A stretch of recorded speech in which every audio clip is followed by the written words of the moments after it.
여의도 순복음교회 원로 목사님이셨던 조영기 목사님이 며칠 전에 세상을 떠나셨습니다. 이 여의도 순복음교회는 1958년도에 개척이 됐습니다. 그러면서 정말 놀라운 속도로 성장을 해 갔습니다. 70년대, 80년대 교회 붐이 일어났습니다. 그러면서 여의도 순복음교회는 1990년 초반에 92년도, 93년도에는 성도의 수가 70만에 이르는 절정에 이르렀습니다. 그래서 한 교회에서 가장 많은 성도가 등록된 이 기록으로 기네스북에 오르기도 했습니다. 이렇게 여의도 순복음교회가 엄청난 부흥을 했습니다마는 이것은 곧 한국교회의 부흥과 같이 함께 갔습니다. 한국교회도 그 당시에 많은 부흥을 이루었습니다. 조영기 목사님이 우리 한국교회에 끼친 영향은 정말 크다고 할 수 있습니다. 그 영향을 받지 않는 사람이 없을 정도였습니다. 조영기 목사님이 고등학교 2학년 때 폐결핵 3기로 진단을 받아서 6개월밖에 살지 못한다는 시한부 인생을 살았습니다. 그때 누나의 친구가 성경을 한 권 선물로 전해줬습니다. 그 성경을 가지고 열심히 읽었습니다. 성경을 읽고 교회에 나갔습니다. 그리고 은혜를 받았습니다. 그리고 예수님을 만났습니다. 그렇게 예수님을 만난 이 정희 목사님이 그 후로 신학을 공부하고 목회자가 되고 목회를 했습니다. 예수님을 만나고서 그의 인생은 완전히 바뀌어졌습니다. 예수님을 만나면 누구든 그 인생이 바뀌어집니다. 조영기 목사님이 천막을 치고 개척교회를 하던 그 당시에 60년대에 저희 숙부 숙모님이 불광동에서 작은 구멍가게를 운영하고 있었습니다. 그때 조 목사님이 거기에 찾아오셔가지고 교회 나오십시오, 예수 믿으십시오, 그렇게 권했는데도 불구하고 우리 작은아버지가 단호하게 거절을 했다고 합니다. 그것도 한 번 온 게 아니라 여러 번 찾아와서 전도를 했는데도 교회를 나가지 않았다는 말을 제가 나중에 목사가 되고 나서야 우리 작은어머님한테 들었습니다. 그때 전도를 받고 교회를 나갔더라면 얼마나 좋았을까. 그때 예수님을 만났더라면 정말 그 삶이 달라졌을 텐데, 인생이 달라졌을 텐데, 그런 아쉬운 마음을 가져보았습니다. 물론 지금은 이제 미국으로 이민 가서 노년이지만 교회를 다니고 신앙생활을 하고 있습니다. 여러분, 이 세상을 살아가면서 가장 복된 만남은 예수님을 만나는 것입니다. 그보다 더 귀한 만남은 없습니다. 그래서 누군가 나에게 예수님을 전해준 사람, 나에게 전도하고 나로 하여금 복음을 듣게 하고 예수님을 만날 수 있도록 그렇게 인도해 준 사람은 우린 평생 은인처럼 생각해야 됩니다. 물론 전도를 한다고 해서 다 예수님을 믿는 건 아닙니다. 아무리 성경을 읽어도 또 복음을 듣는다 하더라도 전도를 받는다고 해서 다 예수님을 영접하지는 않습니다. 심지어는 교회까지 나온다고 하더라도 다 예수님을 만난 것은 아닙니다. 정말 예수님을 만난다는 것은 얼마나 귀한 것인지 모릅니다. 예수님을 만나서 믿음을 갖게 되고 그 믿음으로 구원을 받는다는 것은 일생에 있어서 최대의 축복이라고 할 수 있습니다. 그런 의미에서 여러분들은 가장 큰 복을 받은 사람인 줄로 믿습니다. 오늘 본문에 보면은 예수님 만난 한 사람이 나오고 있습니다. 46절에 보면 그들이 여리고에 이르렀더니 예수께서 제자들과 허다한 무리와 함께 여리고에서 나가실 때에 디메오의 아들인 맹인 거지 바리메오가 길가에 앉았다가, 구약 성경에 보면 여리고가 나옵니다. 이스라엘 백성들이 출애굽한 뒤에 40년 동안 광야 생활을 마치고 이제 가나안 땅으로 들어가는 가나안 정복의 첫 관문이 여리고였습니다. 여리고는 그때 이미 아주 견고한 큰 성을 가지고 있었습니다. 바로 여리고 성입니다. 그런 성이 있다는 것은 여리고에 많은 사람들이 살고 있다는 것이죠. 신약성경에 보면 여리고에 사는 삭개오라는 세리장이 나옵니다. 세리장은 지금으로 말하면 세무서장입니다. 세금을 걷어들이는 그런 세무서가 여리고에 있었습니다. 이것 역시 보면 그만큼 여리고에는 많은 사람들이 살고 있는 그런 큰 성읍이라는 것을 알 수 있습니다. 여리고에 수많은 사람들이 예수님을 보았고 예수님의 소문을 들었습니다. 그러나 그 많은 사람들 가운데서도 예수님을 영접하고 믿음으로 예수님을 만난 사람들은 그리 많지를 않습니다. 삭개오는 부자요 세리장이면서 예수님을 만났습니다. 그런데 오늘 소개된 이 바디메오는 어떤 사람입니까? 46절에서 알 수 있는 것은 세 가지입니다. 첫째는 디메오의 아들이다라는 것입니다. 바라고 하는 것은 아들 그런 뜻이에요. 바디메오 하는 것은 디메오의 아들 이런 뜻입니다. 이 사람의 이름이 나오지 않고 디메오의 아들이다 이렇게 소개됐습니다. 두 번째는 맹인이라고 했습니다. 그 당시에 맹인은 저주받은 것으로 취급됐습니다. 예수님의 제자들조차도 길을 가다가 맹인을 보고 예수님에게 물었습니다. 저 사람이 맹인이 된 것은 자기 부모의 죄 때문입니까? 아니면 자기 죄 때문입니까? 이렇게 물어보는 것을 보면 그 당시의 사람들이 맹인에 대해서 어떤 인식을 하고 있는지를 우리는 알 수가 있습니다. 세 번째 알 수 있는 것은 오늘 본문에 있는 것처럼 거지입니다.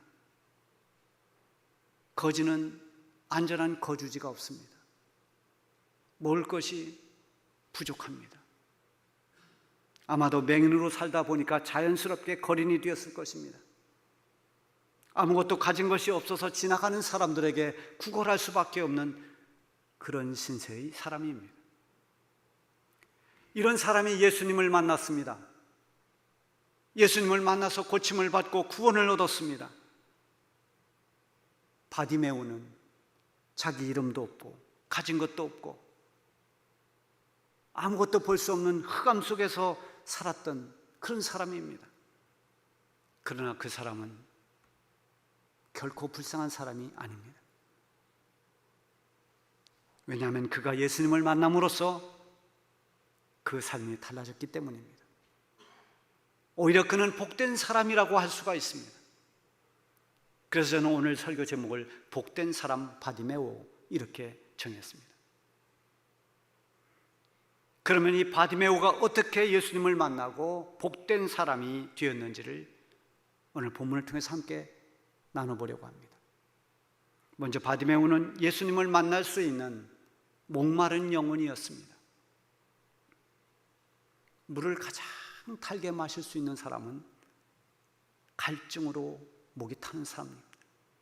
목마른 사람은 물을 마실 때 그 물이 답니다. 요한복음 4장에 보면 사마리아의 그 수가성이라는 곳에 한 우물가에 예수님이 지나가시다 들렸습니다.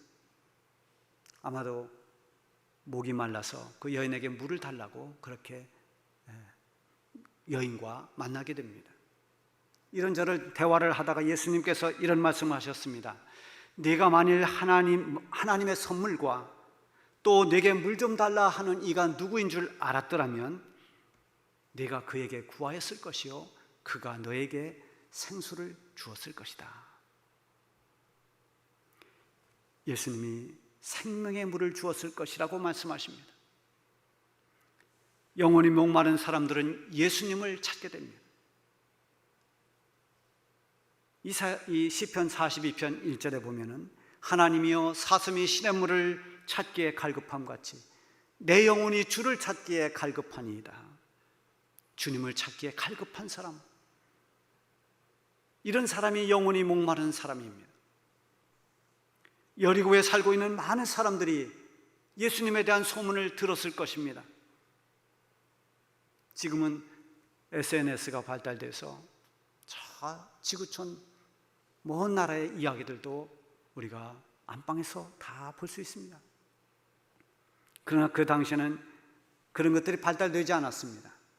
그래서 다른 마을, 다른 성읍, 다른 나라의 이야기들을 듣기가 어렵습니다. 그러나 자기 동네, 자기 성읍의 소식들은 얼마든지 들을 수가 있습니다.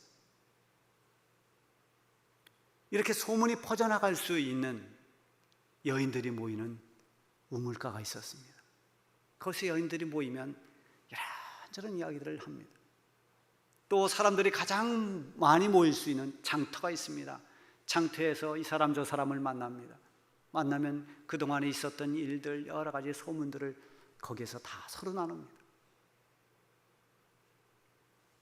예수님이 어떤 병이라도 다 고칠 수 있는 그런 분이래.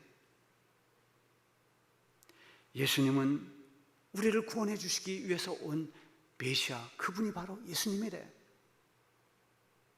예수님이 가르치시는 그 가르침은 율법 선생님들이 가르치는 거는 그것과는 전혀 차원이 달라. 예수님은 직접 하나님 나라를 가르치신대. 뭐 이런 이야기들을 서로 나눴을 것입니다. 이런 소문이 장터에서 가정으로, 이 집에서 저 집으로 소문이 꼬리를 물고 계속 퍼지면서 아마 예수님에 대해서 듣지 못한 사람이 없을 만큼 여리고 사람들은 예수님에 대해서 소문을 들었습니다. 그런데 어떤 사람은 이 말을 듣는 순간 가슴이 뜁니다. 가슴이 설렙니다.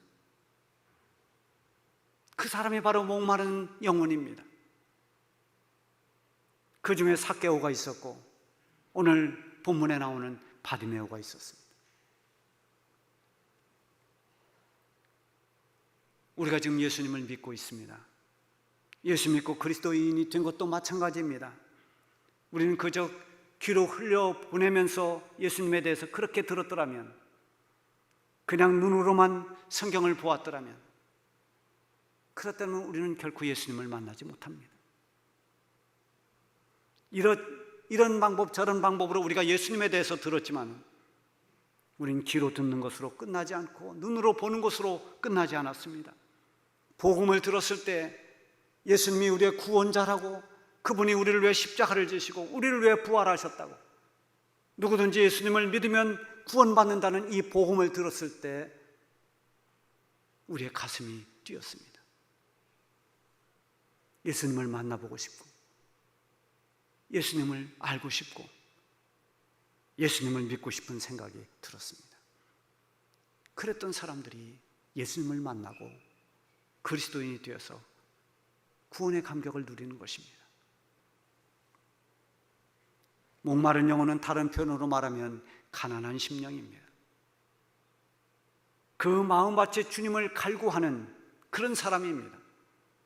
주님의 손길을 간절히 원하는 사람입니다. 예수님께서 산상수훈 가운데 팔복을 말씀하셨는데 그 첫 번째 복으로 말씀하신 것이 심령이 가난한 자는 복이 있나니 천국이 그들의 것이며, 심령이 가난한 사람, 이 사람들이 바로 천국의 주인공들이다, 이렇게 말씀해 주셨습니다. 심령이 가난한 사람들이 복 있는 사람이라고 말씀하셨습니다. 심령이 가난한 사람들, 목마른 사람들, 이 사람들은 예수님을 간절히 찾게 됩니다. 바라게 됩니다. 의지하게 되고 믿게 됩니다. 예수 믿으면 구원을 받습니다. 예수 믿는 사람이 천국에 갑니다. 누가 예수님을 믿습니까? 이렇게 가난한 심령이 된 사람들, 목마른 영혼을 가진 사람들이 예수님을 믿는 것입니다. 바디메오는 인간적으로 보면 정말 불행한 조건을 가지고 있는 사람입니다. 그러나 이 바디메오가 그것 때문에 오히려 주님을 바라보게 되었고 주님을 사모하고 주님을 의지하고 주님을 믿게 되었습니다. 가난하고 목마른 심령이 되어서 그는 예수님을 만났습니다. 예수님 만난 사람들 중에는 대부분이 이런 고백을 합니다. 내가 만약에 실패하지 않았더라면 나는 예수 믿지 않았을 것이다. 모든 하는 사업이 형통하고 모든 일이 잘 되었더라면 나는 교만해서 결코 교회에 나오지 않았을 것이고 예수님을 믿지 않았을 것입니다. 어떤 사람은 또 내가 아프지 않았더라면 나는 예수님을 믿지 않았을 겁니다. 내가 건강해서 무엇이든지 할 수 있었더라면 나는 결코 예수님을 나의 구주로 영접하지 않았을 것입니다.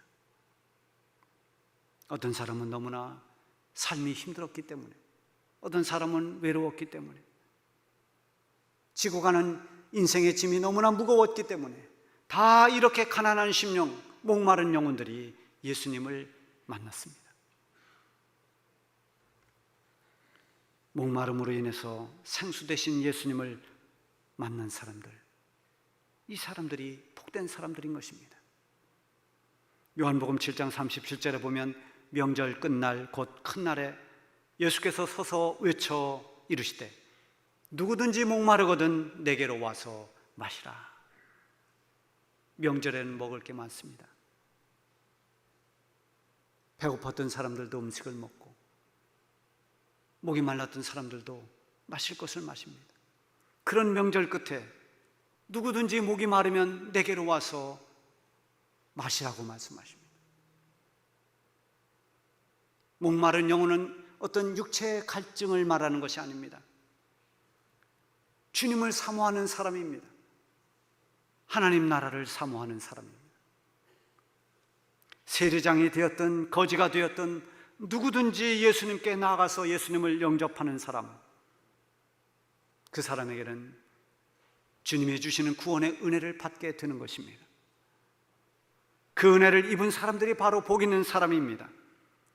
그러므로 바디메오가 복 있는 사람이요, 오늘 예수 믿는 저와 여러분이 복 있는 사람입니다. 두 번째, 바디메오는 예수님을 소망으로 삼고 살았던 사람입니다. 95장 찬송에 보면 나의 기쁨, 나의 소망 되시며 나의 생명이 되신 주, 이 찬송은 아주 귀한 고백이 담겨 있습니다. 주님은 나의 기쁨입니다. 예수님이 나의 기쁨이 되십니다. 내 기쁨의 근원이 이 세상의 조건이 있지 않고 예수님께 있습니다. 이 사람은 정말 행복한 사람입니다. 예수님이 나의 소망입니다. 이 소망을 가진 사람은 허망하지 않습니다. 이 소망을 가진 사람은 결코 어떤 상황에서도 좌절하지 않습니다. 이 소망은 영원으로 잇대인, 천국으로 잇대인 소망이기 때문입니다. 예수님이 나의 생명입니다. 이 믿음을 가지고 있는 사람들도 역시 담대합니다. 죽음 앞에서도 담대할 수 있습니다. 바디메오는 바로 소망을 주님께 두었던 사람입니다. 예수님이 그의 소망이었습니다. 예수님을 만나기만 하면 나는 내 눈을 뜰 수 있다고 믿었습니다. 그는 거지였습니다. 지나가는 사람들에게 한 푼 달라고 구걸해야 되는 그런 사람입니다. 그가 예수님이 지나간다는 그 말을 듣고 소리를 지릅니다. 뭐라고 소리 질렀습니까?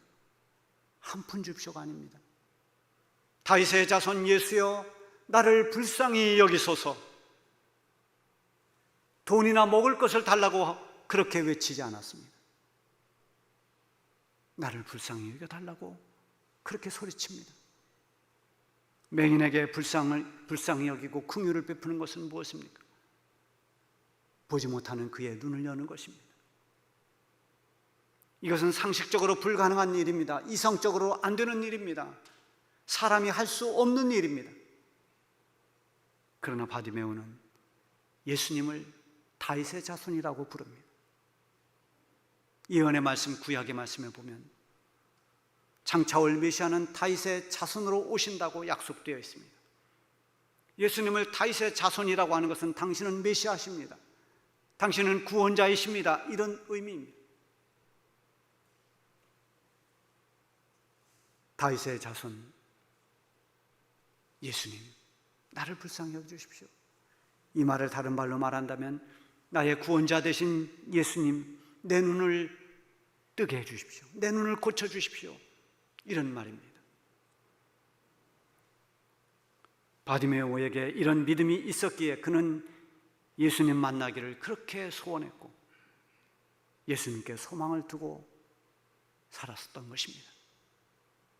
어떤 어려움 속에서도 소망을 품고 있으면 그 소망을 포기하지 않으면 반드시 기회가 옵니다. 고난보다도 더 무서운 것은 절망입니다. 희망을 잃어버리고 소망을 접어버린 채 좌절하고 포기하는 것은 가장 무서운 절망이라는 병입니다.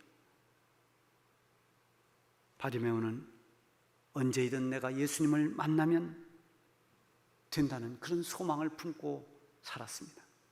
그런데 기회가 왔습니다. 여리고에 예수님이 오시고 예수님이 지나간다는 소리를 들었습니다. 그를 향해 소리를 외쳤습니다. 목청껏 소리를 외쳤을 것입니다. 다윗의 자손이여 나를 불쌍히 여기소서. 그러나 돌아오는 것은 많은 사람들의 질타와 핀잔이었습니다. 48절에 보면 많은 사람이 꾸짖어 잠잠하라 하되 그가 더욱 크게 소리질러 이르되 다윗의 자손이여 나를 불쌍히 여기소서. 바디메오의 소망은 예수님이십니다.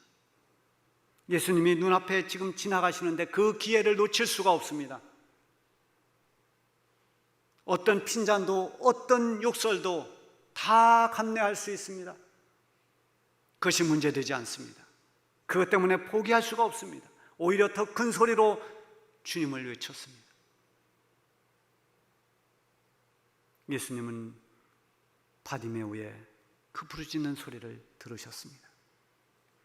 그의 목소리가 컸기 때문에 들은 것이 아닙니다. 우리 주님은 그의 간절함을 아셨습니다. 예수님은 간절히 간구하는 사람들의 기도에 응답해 주시는 분입니다. 예수님이 자기를 부른다는 말을 듣고 이 바디메오는 걸쳤던 겉옷을 내버리고 일어나 예수님께로 뛰어갔습니다. 예수님이 바디메오에게 묻습니다. 내게 무엇을 하여 주기를 원하느냐? 여러분, 바디메오에게 필요한 게 얼마나 많았겠습니까? 먹을 것도 필요합니다. 편안히 쉴 수 있는 집도 필요합니다. 거지에게 필요한 것은 너무너무 많습니다. 그러나 지금 주님이 아니고서는 줄 수 없는 그것, 주님을 소망하며 살았던 그 이유, 주님만이 내 눈을 뜨게 해줄 수 있다는 그 믿음을 가지고 바디메오는 즉각 대답했습니다. 보기를 원하나이다. 여러분, 맹인이 보기를 원하는 것은 누구도 예외가 아닙니다. 그러나 이렇게 보기를 원합니다라고 하는 이 바디메오의 대답은 단순한 바람이 아닙니다. 이것은 믿음입니다. 주님은 내 눈을 열어 주실 수 있습니다. 주님께서 내 눈을 떠서 보게 하실 수 있습니다. 이 믿음을 가지고 주님 보기를 원합니다. 예수님은 그 믿음을 보셨습니다. 예수님이 뭐라고 선포하셨습니까? 네 믿음이 너를 구원하였도다. 네 믿음이 너를 구원하였느니라. 우리 주님의 선포와 동시에 맹인의 눈이 열렸습니다. 앞에 계신 주님을 볼 수 있었고 세상의 모든 만물들이 눈에 들어왔습니다. 얼마나 놀라운 일입니까? 바디메오의 소망은 헛되지 않았습니다. 주님으로 말미암은 소망이 이루어졌습니다. 우리가 부르는 488장 이 몸의 소망 무언가 우리 주 예수 뿐일세. 아마 그 찬송이 그때 있었더라면 바디메오는 이 찬송을 한없이 불렀을 것입니다. 우리의 소망도 예수님께 있습니다.